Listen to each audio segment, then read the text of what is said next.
farzandinglarni qachon oxirgi marta aylanishga olib chiqdinglar? Yangi eksperiment ketdi.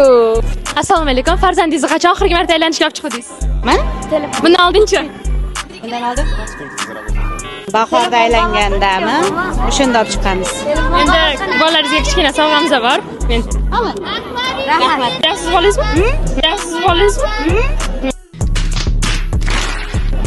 Assalomu alaykum. Farzandingizni qachon oxirgi marta aylantirishga olib chiqdingiz?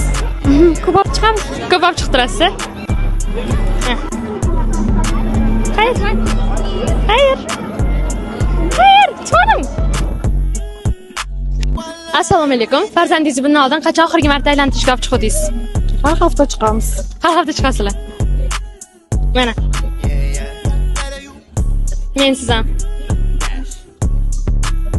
Men siz ham. Charchamen qab. Ruchkam chiqib ketayapti. Chupa-chup beraman deb. Assalomu alaykum. Bolangiz bundan oldin qachon oxirgi marta aylanishga olib chiqdingiz? Oxirgi marta emas, bir hafta oldin kelganmiz. Ko'p chiqtirasizmi? Chiqtiramiz, bu nevaram. Ha, nevarangizmi? Mana. Men. Rahmat. Assalomu alaykum. Bolalaringizni qachon oxirgi marta aylantirishga olib chiqdingiz? Bizami? 3 kun oldin olib chiqdik. Ko'p olib chiqtirasizlar. Faqat o'zingizlar yoki oilaviy xo'jayin? Oilaviy xo'jayinim bilan olib chiqdik. Bizani sizlarga men.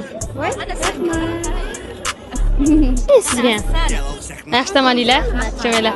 1-iyun bolalar kuni munosabati bilan sizlar uchun ham zo'r yangiligimiz bor. Texnotop internet do'konimizda o'z ish faoliyatini boshladi. Hali sizlarni juda ham ko'p yangiliklar, konkurslar va sovg'alar kutmoqda. Doimiy xabardor bo'lib turish uchun hoziroq bizga obuna bo'ling. Farzandingizni esa faqat bayram kunlari emas, doimiy aylanishga olib chiqib turing.